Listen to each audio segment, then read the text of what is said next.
कौमी असम्बली की कायमा कमेटी ने इलेक्शन एक्ट तरमीमी बिल मंजूर कर लिया। कौमी असम्बली की कायमा कमेटी बराए पार्लिमानी अमूर का इजलास हुआ, जिसमें इलेक्शन एक्ट तरमीमी बिल मंजूरी के लिए पेश किया गया।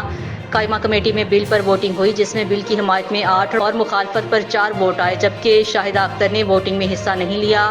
कायमा कमेटी ने इलेक्शन एक्ट तरमीमी बिल को मंजूर कर लिया। इस मौका पर वजीर कानून आसिम नज़ीर तारड़ ने कहा है, आज़ाद अरकान की किसी भी सियासी जमात में शमूलियत और मखसूस नशिस्तों का मामला वाज़े है। अली मोहम्मद खान का कहना था कि ये निजी बिल से इस बिल पर वजीर कानून वकालत न करें, जिसने बिल पेश किया इससे तशरीह करनी चाहिए। वाज़े रहे, गुज़श्ता रोज़ कौमी असम्बली में इलेक्शन एक्ट 2017 तरमीमी बिल पेश किया गया, जिस स्पीकर ने मुतल्लिका कायमा कमेटी को भिजवा दिया था। बिल में कहा गया है, किसी सियासी जमात से वाबस्तगी का इकरारनामा तब्दील नहीं किया जा सकता।